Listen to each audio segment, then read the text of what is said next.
la gloire au Seigneur. Amen. Amen. J'aimerais remercier vos pasteurs. Je suis content d'être avec vous, avec eux. De tout mon cœur, merci.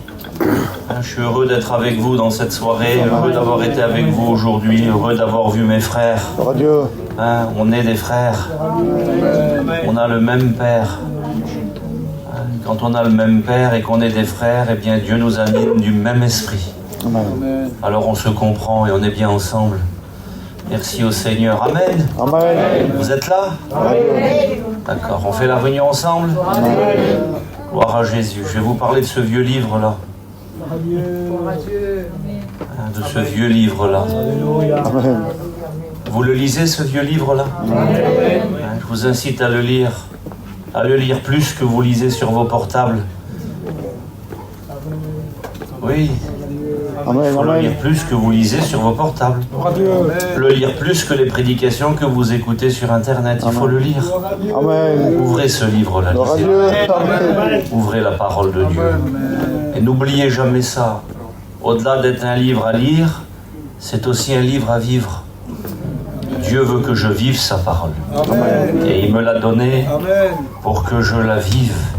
Que Dieu soit béni. Amen. Jésus a plusieurs dizaines de noms. Et quand il est venu au monde, et quand l'ange est venu dire à Marie, annoncer à Marie l'heureuse nouvelle, il lui a dit, tu lui donneras le nom de Jésus. Tu lui donneras le nom de Jésus. Et Jésus, c'est le Sauveur. Amen. Parce que Dieu sait que tous les hommes ont besoin du Sauveur.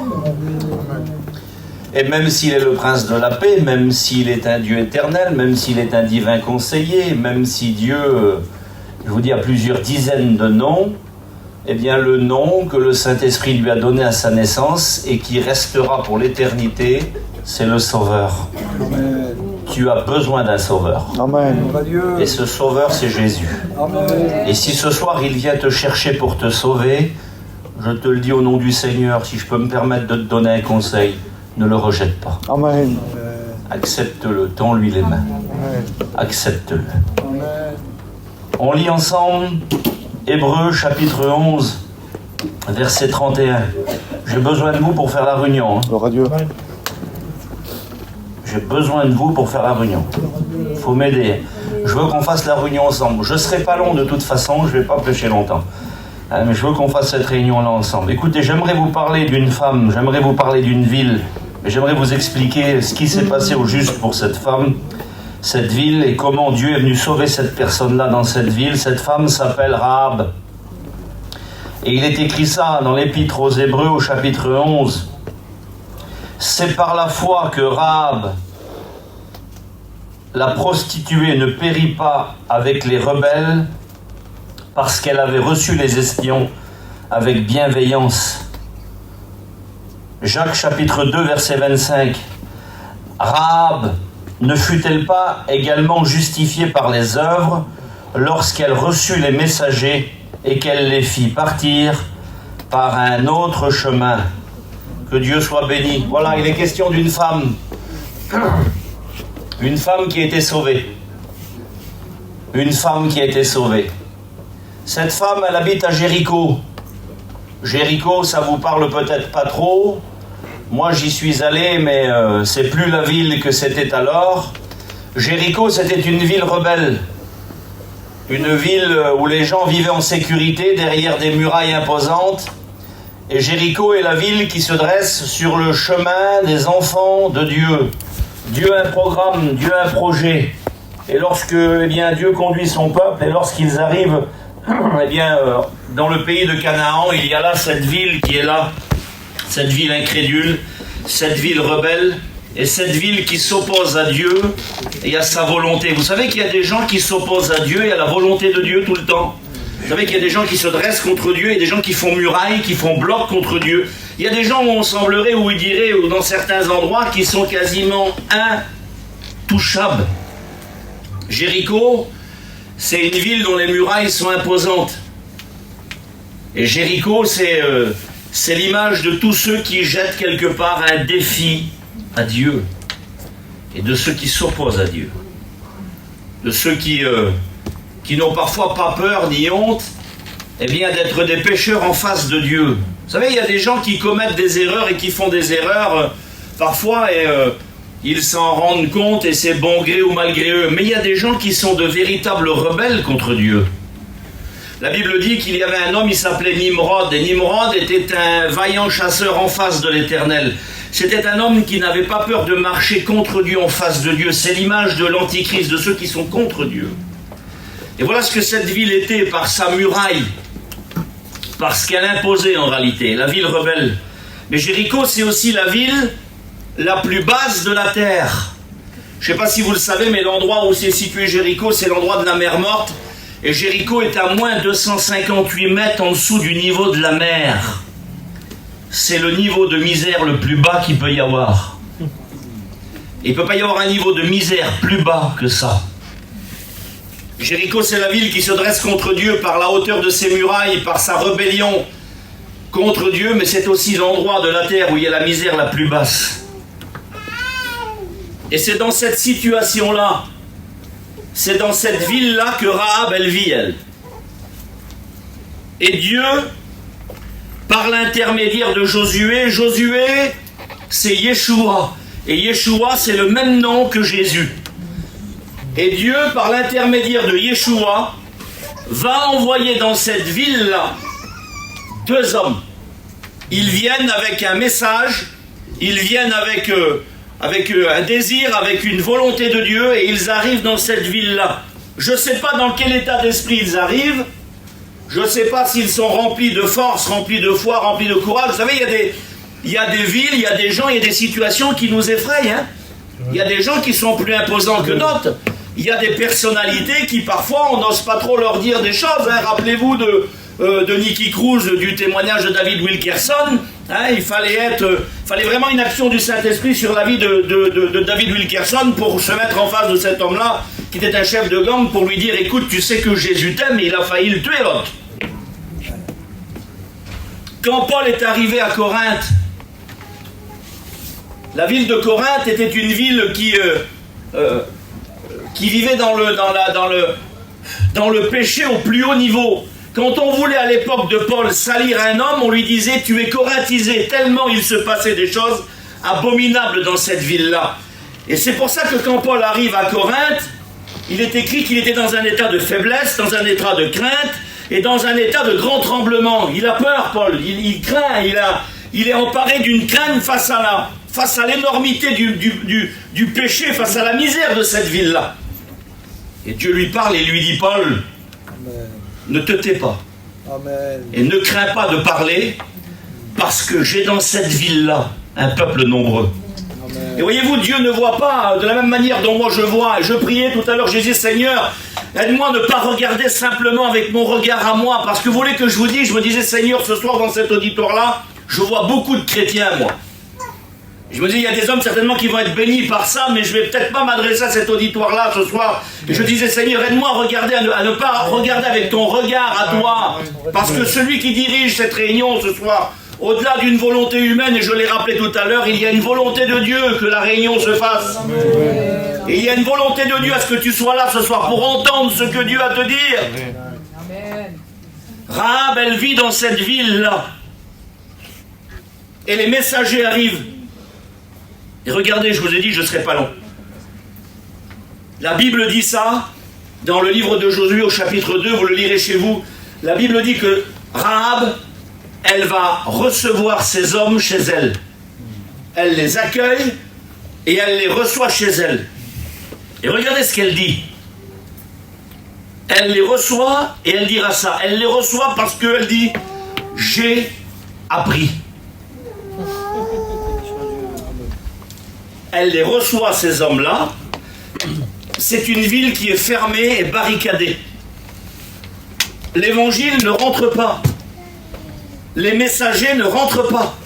On n'en veut pas en réalité. Les portes sont fermées, sont barricadées, on n'en veut pas. Et c'est curieux parce qu'elle, elle a quand même appris, dis donc. C'est curieux que même si on ne reçoit pas forcément les hommes, même si on n'ouvre pas forcément notre porte à l'évangile, C'est curieux que Dieu est capable de venir nous parler pour nous faire apprendre des choses. Alors je ne sais pas quel moyen Dieu a employé. J'ignore le moyen que Dieu a employé. Dieu est capable d'utiliser tout un tas de moyens, vous savez, pour que les gens se convertissent. Il est Dieu, hein. Vous savez qu'en Algérie, il y a un réveil d'ailleurs toujours actuel. Il y a un réveil qui se fait toujours en Algérie, qui s'est fait par le biais de la télévision. Dieu s'est servi de la télévision pour que des hommes prêchent à la télé, pour que des gens là-bas se convertissent à l'évangile, parce qu'ils n'en veulent pas de l'évangile. Mais par le biais de la télévision, des gens se sont convertis, et ça a été un réveil en Algérie, un réveil tellement qu'on a interdit même maintenant eh bien, que des hommes aient plus d'une Bible chez eux à la maison. Dieu est capable d'utiliser tous les moyens qu'il a à sa portée eh bien, pour que l'évangile vienne jusqu'à nous. Elle dit l'Éternel, elle dit j'ai appris. Qu'est-ce que tu as appris, Rahab? Eh bien, elle dit ça. Elle dit l'Éternel, je le sais, vous a donné ce pays. Elle dit l'Éternel, je le sais, vous a donné ce pays. C'est-à-dire que Rahab, c'est une femme qui croit aux promesses que Dieu a fait à son peuple. Et toi aussi, tu y crois. Et tu sais qu'il y a des promesses qui vont avec le peuple de Dieu. Et même si tu ne les exposes pas, même si tu ne les affiches pas, tu y crois. Parce que tu les vois vivre, les chrétiens. Tu écoutes la parole de Dieu et tu apprends des choses. Elle dit l'Éternel, je le sais, vous a donné ce pays. On sait les miracles qui se sont produits. On sait ce qui s'est passé en Égypte. On est au courant. Et tu es au courant, toi aussi, de ce que Dieu fait. Tu es au courant de l'œuvre de Dieu. Tu es au courant des hommes et des femmes que Dieu change, des hommes et des femmes que Dieu transforme, des miracles que Dieu accomplit. On sait comment vous avez traité les rois des Amoréens. On sait ce qui s'est passé. On sait que Dieu, en réalité, on ne l'arrête pas. On sait que personne, en réalité, n'est capable de se dresser contre Dieu. Je le sais, elle dit cette femme-là. Elle croit aux promesses de Dieu. Elle croit aux victoires que Dieu fait remporter à son peuple. Et tu le sais, toi aussi. Tu les vois, les chrétiens autour de toi. On les connaît. Moi, j'en connais des chrétiens. Je ne veux pas être maladroit avec personne ce soir, mais j'ai connu des chrétiens ivrognes. Des gens ivrognes. Et je les ai vus aujourd'hui devenir chrétiens. Eh bien, Dieu leur a fait remporter une victoire sur l'ivrognerie. On a vu des gens drogués qui vivaient dans le monde, mais on en a, j'en ai dans ma famille. Et on les a vus rencontrer Jésus, et on les a vus remporter la victoire sur la drogue. Tu les connais, les victoires que Dieu fait remporter à son peuple.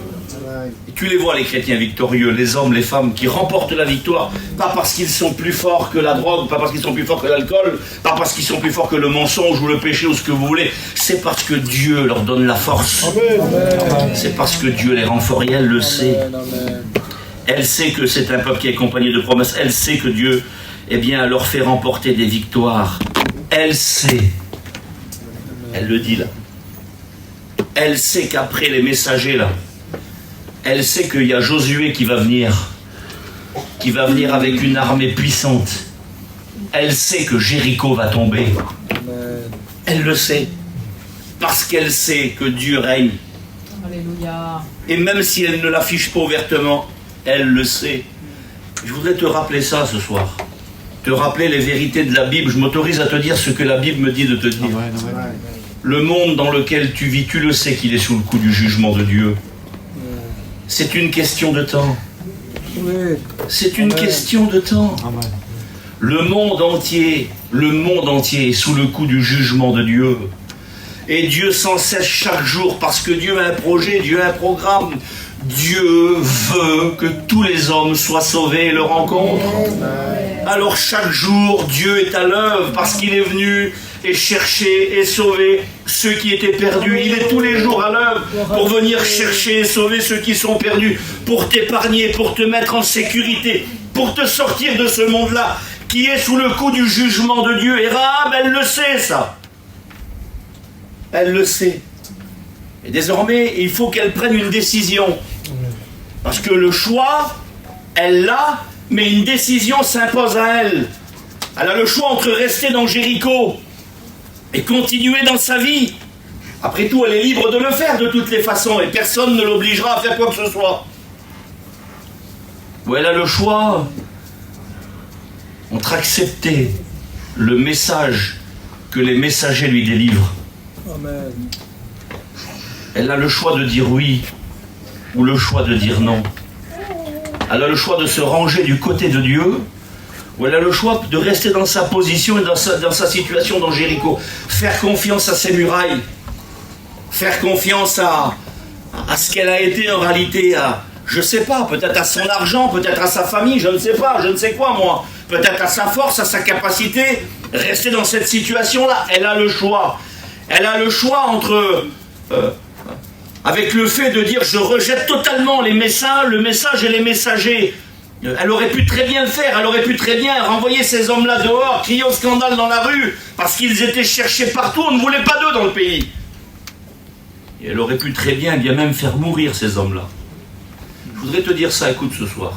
Après-midi, j'ai dit ça. J'ai dit souvent quand on parle de Dieu, et quand Dieu nous parle, il y a souvent d'un côté ce que Dieu dit, et de l'autre ce que le diable dit. Et je voudrais vous dire ça ce soir, je te le demande au nom du Seigneur, écoute bien. Ne fais pas mourir le message. Ne fais pas mourir le message que Dieu te délivre. Ne le fais pas mourir. Je ne crois pas que tu veuilles faire mourir des messagers, mais je te le dis au nom du Seigneur, ne fais pas mourir le message. Garde le message. Accepte le message que Dieu te dit. Reçois-le dans ton cœur. Reçois le message du Seigneur pour que tu sois sauvé. Reçois-le dans ton cœur et cache-le. Reçois-le et prends-le comme une parole de Dieu. Et je crois de tout mon cœur ce soir, parce que moi je ne connais pas vos cœurs, mais je sais pertinemment que Dieu parle dans les cœurs, dans les vies. Et je souhaite de tout mon cœur que tu prennes ce message-là ce soir, même si personne ne voit rien, même si ton visage ne change pas. Mais prends ce message-là. Prends-le. Et garde-le sur ton cœur. Alors elle va dire ça à ces hommes. Elle va dire, quelle assurance vous me donnez que moi et ma famille, en réalité, on sera sauvés? C'est quoi mon assurance au juste?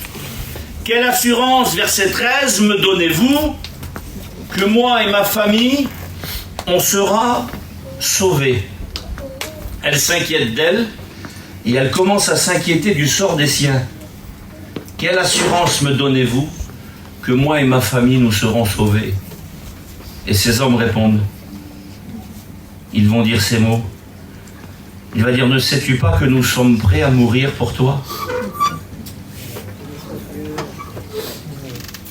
Ne sais-tu pas que nous sommes prêts à mourir pour toi? Et vous devez votre salut dans le fait que quelqu'un est mort pour toi.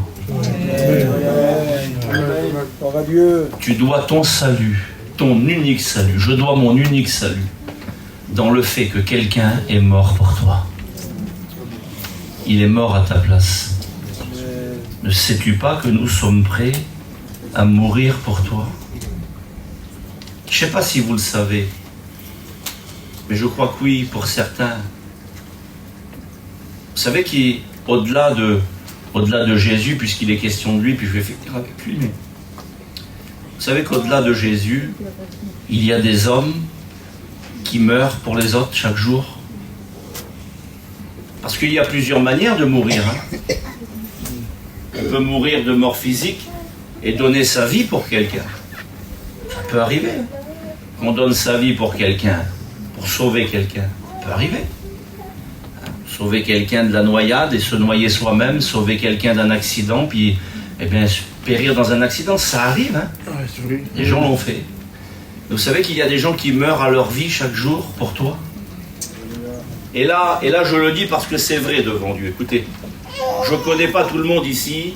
Et Tony, on se connaît un petit peu et de loin. Mon frère serviteur de Dieu, je le connais un petit peu et de loin. Mais je sais une chose, moi. Et je vous le dis devant Dieu, c'est vrai. Et vous savez que c'est vrai aussi. Il y a des hommes ici, là, qui meurent chaque jour pour vous. Et je voudrais que vous les regardiez un peu, ces hommes-là. Parce que tu te dis, Seigneur, mais quelle preuve j'ai que je peux être sauvé, moi? Mais toi, pardonnez-moi de vous dire ça. Souvent, notre vie à nous, c'est qu'une vie d'égoïsme. Et on ne pense qu'à nous et on ramène tout à nous. Tu trouves pas ça étrange que des hommes donnent tout pour toi? Bon, je sais pas, ouvrons nos yeux quand même. quand on a des capacités, quand on peut faire des choses, et puis que tout à coup on est capable de renoncer à tout, qu'on est capable de dire non à tout, qu'on est capable de dire non parfois à sa famille, non à ses enfants, non à son mari, non à sa femme, non aux copains, non aux copines, non aux loisirs, non à la voiture, non au camion, non aux campines, qu'on dit non pour les autres. Parce que j'aurais possibilité d'aller là-bas, de faire ou de gagner, mais à cause de l'évangile, à cause des réunions, à cause des visites, à cause du fait que Dieu m'envoie pour aller témoigner, pour aller parler, pour aller porter l'évangile, à cause de ça, je ne peux pas le faire. Et chaque jour, il y a des hommes qui meurent à leur propre vie. La Bible dit que ces hommes diront à Jésus, nous avons tout quitté, nous. Nous avons renoncé à tout, Seigneur. Et il y a des hommes qui renoncent à tout et qui abandonnent tout. Je voudrais que tu ouvres tes yeux et que tu comprennes qu'à travers ces hommes, eh bien, l'amour de Dieu se manifeste pour que tu comprennes, eh bien, que justement, Dieu te tend la main à travers eux. Amen. Ne sais-tu pas que nous sommes prêts à mourir pour toi? Je voudrais qu'on ouvre nos yeux là-dessus et qu'on comprenne. Nous qui sommes égoïstes, nous qui ramenons toujours tout à nous toute notre vie, nous qui sommes au centre de tout, que des hommes donnent tout pour les autres. Eh bien ça peut se faire véritablement que quand il y a une action de Dieu qui se fait là. Et c'est ce que ces hommes disent. Tu nous demandes une preuve de salut, mais regarde, on est prêt à mourir pour toi. On est venu là, on est chez toi, on ne connaît pas Rahab. On t'a jamais vu de notre vie, mais on est prêt à mourir pour toi. Ça, c'est une preuve de salut. Amen. Et dans le fait que Jésus soit mort à notre place. Voici de quelle manière tu seras sauvé, toi et ta famille. Écoutez bien, puis je vais terminer. Voici de quelle manière tu seras sauvé, toi et ta famille. Alors je ne l'ai pas fait, j'aurais pu le faire. Tout à l'heure j'ai regardé, j'en avais pas. Mais les messagers vont lui donner quelque chose. Ils vont lui donner une preuve pour son salut, un signe. Ils vont lui dire, voilà de quelle manière tu seras sauvé, Rahab. Comment? Ils fouillent dans leur poche, j'ai que ça, pardonnez-moi. Ils fouillent dans leur poche et ils disent, voilà, prends ce morceau de fil rouge. Prends ce morceau de fil rouge. Attache-le à la fenêtre de ta maison. Et quand on rentrera dans le pays, on verra le morceau de fil rouge et on épargnera ta maison. Écoutez bien. Vous voulez trouver un moyen plus simple de salut, vous? Est-ce que vous voulez trouver un moyen plus simple de salut? Dites-moi. On ne te demande pas ton compte en banque, on ne te demande pas si tu sais lire et tu sais écrire, on ne te demande pas si tu as été à l'école, on ne te demande pas si tu es intelligent, on ne te demande même pas qui tu es, on ne te demande pas ta carte vitale, on ne te demande rien du tout. On te dit ça, tu peux être un enfant de 5 ans, de 10 ans, de 20 ans, tu es capable de le comprendre, un vieillard de 90 ans. C'est aussi simple que ça. Je prends ce morceau de fil rouge, je l'attache à ma fenêtre et je suis sauvé. C'est aussi simple que ça. Amen. Amen. Puis écoutez, je vais terminer en vous disant ça, et je crois que c'est le bon moment pour le faire. On est dans la semaine de Pâques, là. Pâques, c'était dimanche. On est dans la semaine de Pâques. On est dans la semaine des fêtes des pains sans levain, la semaine de Pâques. Et Pâques, pour la libération du peuple de Dieu, pour Pâques, il fallait, Exode chapitre 12, égorger un agneau. Prendre un agneau, l'égorger, l'immoler, l'offrir en sacrifice. Prendre une branche de thym, j'en avais du thym ici chez vous comme chez nous. Tremper la branche de thym dans le sang. Aller dehors à l'extérieur de la porte de la maison. Mettre du sang sur les 2 poteaux et sur le linteau de la porte des maisons. Et Dieu dit, bientôt, je vais exercer des jugements sur l'Égypte et sur ce monde-là. Et Dieu dit, je verrai le sang. Et je passerai outre. Amen. Dieu ne regarde pas qui est dans la maison. Il ne regarde pas la valeur des occupants. Ce qu'il veut voir, c'est le petit morceau de fil rouge attaché à la fenêtre. C'est aussi simple que ça, mais oui. C'est aussi simple que ça. Il a tout accompli. Il a payé l'addition. Il a tout pris sur lui. Tes péchés, tes fautes, tes crimes, tes mensonges, il a pris sur lui. Il est mort avec à la croix du calvaire. Son sang a coulé, son sang a fait expiation pour tes péchés, tes fautes et les miens. Il a payé la facture. Ce n'est pas par de l'or et de l'argent que vous avez été rachetés de votre même manière de vivre, mais par le sang précieux de Christ. Amen. Tu n'as rien à faire. C'est aussi simple que ça, pasteur. Il me suffit juste de croire, Amen, de m'approprier le sacrifice de Jésus et je suis sauvé. C'est ce que tu es en train de me dire. Oui, Amen, si tu crois ce soir, Amen, si tu acceptes la parole de Dieu, si tu te sers de ça, si tu crois ce message simple-là, ce message qu'un enfant peut comprendre. Ah, c'est un message où on ne mérite rien. C'est un message où la gloire lui revient à lui. C'est un message où l'addition, où tout a été payé, tout a été donné par lui. Il ne suffit juste qu'à prendre et à s'en saisir. Et je voudrais ce soir, au nom du Seigneur, que tu prennes et que tu t'en saisisses. C'est tout. C'est tout. C'est tout. Ne compliquons pas les choses. Ne complique pas les choses, crois dans ce qui a été fait. Amen. Crois dans ce que Jésus a accompli une fois pour toutes à la croix du calvaire. Il l'a accompli une fois pour toutes à la croix du calvaire. Dieu dit, c'est le sang que je verrai. Je verrai le sang et je passerai par-dessus sur vous, je passerai outre. Et je ne détruirai pas la maison. Rahab, tu vas être sauvé? Oui, je vais être sauvé. Prends ce morceau de fil cramoisi là. Les pasteurs te donnent la solution, l'évangile te donne la solution. On t'annonce la solution. Prends ce morceau de fil cramoisi. Attache-le à ta fenêtre. Et quand on rentrera dans le pays, tu seras épargné. Sa maison était construite sur la muraille. Ça aurait été la première à être touchée. La première des maisons qui aurait dû s'écouler, c'était la maison de Rahab. Alors elle a pris le petit morceau de fil cramoisi. Elle l'a pris, elle est allée à la fenêtre de la maison, et elle a fait un petit nœud comme ça, et elle l'a attaché à la fenêtre.